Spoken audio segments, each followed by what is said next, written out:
I might actually challenge Netflix's current CEO to a lightsaber duel because why is my favorite show being taken off the platform? For legal purposes, that is a joke. But what is not a joke is the fact that Netflix is removing one of their most popular animated shows just 5.5 years after the finale aired. Hello, my name's Parker, and this is Fandom Flipside, where we talk about the weird, quirky, and mostly fun side of fandoms. And today, we're going to be talking about a show very near and dear to my heart, Shira and the Princesses of Power. Specifically, I'll be talking about why it being removed from Netflix is dumb, and what the fandom is doing in response. So sit back, strap in, and try to relax because I'm a nerd with some thoughts.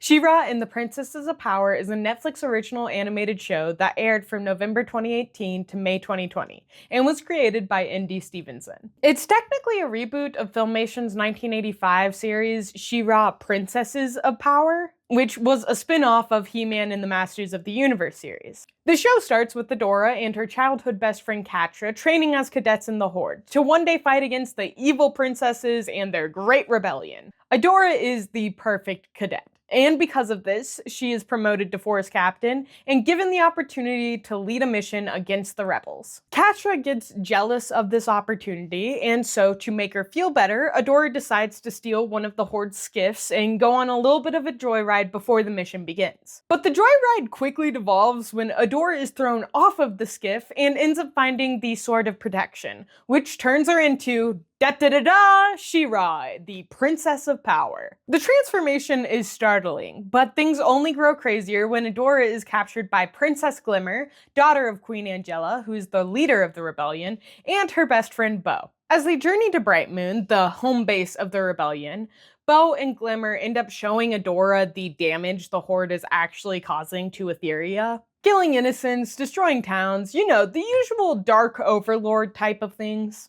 After learning the truth, Adora then decides to leave the Horde and join the princesses and their rebellion, fighting as Shira. Catra, feeling betrayed and tired of living in Adora's shadow, decides to take on the role of Force Captain that Adora left behind, and then becomes one of the main antagonists throughout the entirety of the series. Now, on the outside, the series seems like your run-of-the-mill fantasy kids show. It actually has a lot of adult themes at its core. And because of these adult themes, the show became really popular relatively quickly, striking a chord with audiences and critics alike, even getting several Emmy nominations and winning one for its marketing. But Shira wasn't just a good show. Shira was a gay show. I remember when Shira came out in November 2018, I was just beginning to really explore my sexuality. It was a scary and kind of weird time for me, especially being from the Midwest. You know the saying, don't be gay in Indiana? Well, that counts for Missouri and Kansas too. It didn't help that back then it felt impossible to find queer shows with queer characters that weren't weighed down by stereotypes or the fear that one of them would die as soon as the relationship actually begins. And because of this, most of the queer media I actually consumed at that time was either fanfiction or weird niche online web series such as Carmilla. And because of the scarcity for queer media, whenever I found a show that was relatively just a little bit gay, I fully and completely latched onto it. And She-Ra was a gay show. Yes, especially later, and we'll get to that in a second. But from the beginning of its creation, it was a gay show. First off, N.D. Stevenson, the creator and showrunner of the show, had created many other queer works by that time, such as Nimona and Lumberjanes. And yes, it's that Nimona that became an amazing, beautiful movie that you should absolutely go watch if you can. Not only that, he was also in, and still is in, an openly queer relationship. So we've got a gay creator. That's great, but that's not all. In literally the third episode of the series, you get a confirmed lesbian married couple, Spinnerella and Natasha, who are one, incredibly cute together,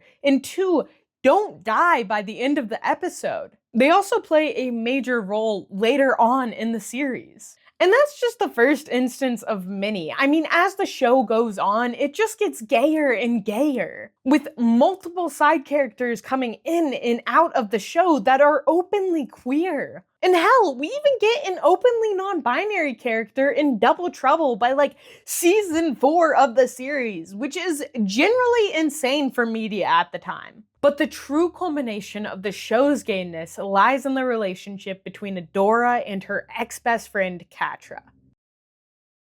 As I mentioned earlier, at the show, Catra and Adora, two childhood best friends, are thrust onto opposite sides of a war for Etheria. Their friends to enemies relationship became the heart of the show, so you can't really be surprised when people started shipping them.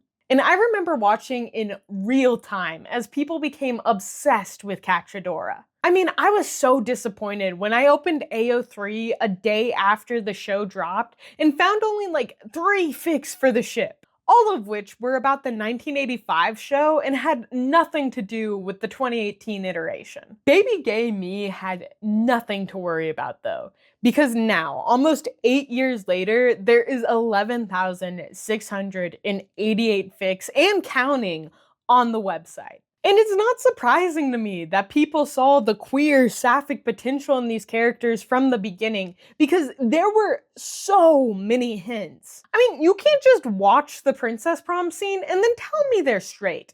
I mean, you can, but you'd just be wrong. It was exhilarating to be in the fandom at that time. I mean, the fan art, the fan fiction, all of the theories, all of the guessing.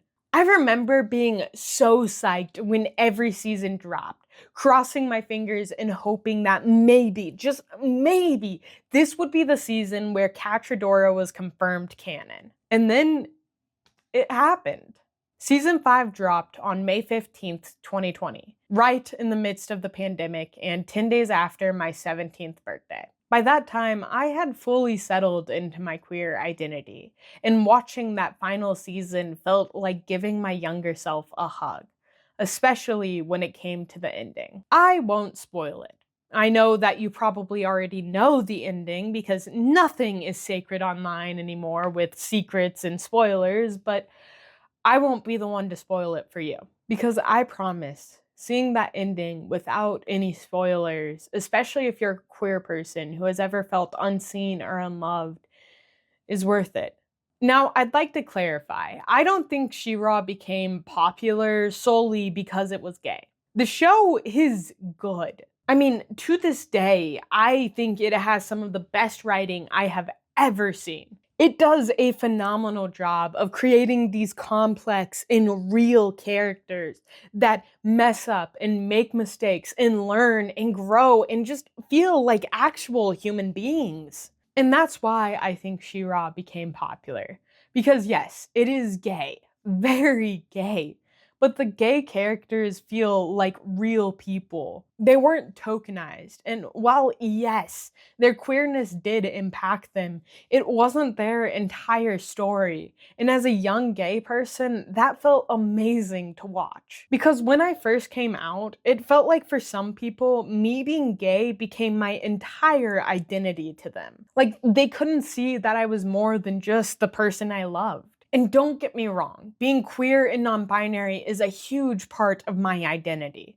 But it is not all that I am, and it never will be. And that was the beautiful thing about Shira. It was one of those shows that made the queer characters feel like just any other characters. So why is Netflix taking such a beautiful show that holds so much representation and stripping it from their platform? Capitalism, baby.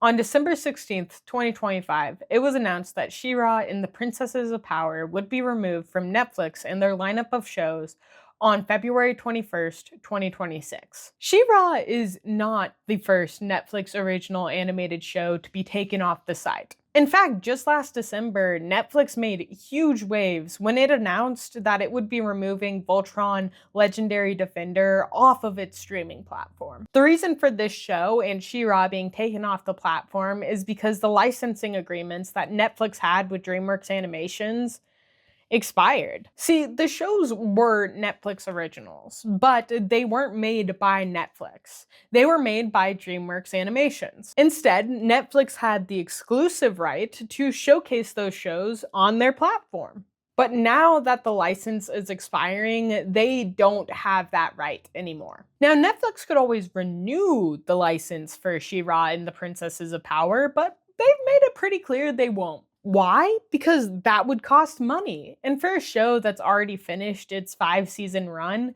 the return on investment would likely be low. I don't know if this is a scientific phenomenon or not, but it feels like when a show ends, the hype around it ends. And when the hype around a show ends, there is no more money to be made. I mean, why do you think they drug out and are still dragging out Stranger Things for over a decade? It is not because of storytelling, it is because of money. Which is why Netflix removing Shira gets me so annoyed. They are taking a show that they absolutely profited off of years ago, and they are sending it to the pasture to die. And I'm not exaggerating here. Unless another streaming platform picks up the license for Shira, it will be lost to the void, unable for people to watch and view and enjoy. These characters and their stories, which we hold so dear, will essentially be erased from existence. And that not only sucks for the viewer, but it sucks for the creators of these shows as well. Let's put it this way. Let's say you spend 4 to 5 years working solely on one project for your employer. You poured your heart and soul into this project. There is blood, sweat, and your tears in this project. I mean, hell, you even missed your kids' or your cat's first dance recital because of this project. And finally, you finish it and it is amazing. People love it. You are winning awards and all of the sacrifices you made finally feel worth it. And then suddenly, without warning, about a year later, the company then decides to delete your project and erase it from existence. So all of that hard work you did, all of the sacrifices you made, all of the time, effort, energy, and love you put in is essentially worthless. Because technically, that project is not yours. It was never yours. Sure, you did all the work and creative behind the project, but at the end of the day, the company owns it, not you. So they get to decide what to do with it. It just makes me sick that these pieces of genuine art, because TV shows and films are art, live and die based on how much money they can bring in for a studio. In the moment they can't rake in millions like they used to, the platforms, the studios, the corporations want nothing to do with them. History is being erased in front of our eyes, and it feels like there is nothing that we can do to stop it. But that's not true, is it? When the news came out about Shira and the Princesses of Power, it felt like the fandom went through all the stages of grief. First, there was denial, then there was anger, then bargaining and depression, and then finally, acceptance. But people didn't just accept that the show was being removed and nothing could be done. In fact, people actually did something about it. The community began to band together, building resources so that people can watch the show after its removal from Netflix, which are relatively easy to find if you do search for those resources online. And please remember, when you do find those resources online, you need a handy dandy little USB or a SSD drive so that way you can download the resources in case they are ever removed. And by resources, I'm absolutely talking about grieving PDFs and packets. Nothing else. The community also began making multiple petitions to Netflix. One asking Netflix not to remove She-Ra at all, and another one asking Netflix to fully release season 1 through 5 of She-Ra, the Princesses of Power on Blu-ray DVD so people can actually have physical copies of the media. I've personally signed both of the petitions, and I'll be linking to them below for you to sign as well. And while nothing might come of it, I do think it's good for us to get our voices out there and heard. Because at the very least, if Netflix doesn't decide to renew or continue to pick up the show, then another streaming platform, seeing the massive outcry from fans, might decide to bring it on to its lineup. You can also make your voice heard directly to Netflix by filling out their handy dandy little request form, where you can request TV shows or movies that you'd like to see on their platform. I've also linked that resource down below. And while I'm not saying people should spam it, I am saying it is a way to get your voice heard by Netflix directly. By the time this video comes out, there will likely only be a week or so left of Shira and the Princesses of Power being accessible on Netflix. And I highly encourage you, if you've never seen the show, then take some time and watch as much of it as you can before its removal. It truly is a masterclass of writing, characters, and representation. Okay, now it's time to officially wrap things up. If you enjoyed this video, then please leave a like, and if you'd like to see more content like it, then what are you doing? Go subscribe. Also, what are your thoughts on She-Ra being removed from Netflix? Have you seen the show? Have you not?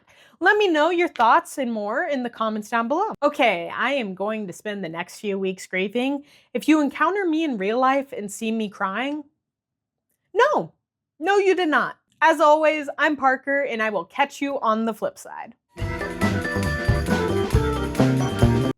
I got something in my eye.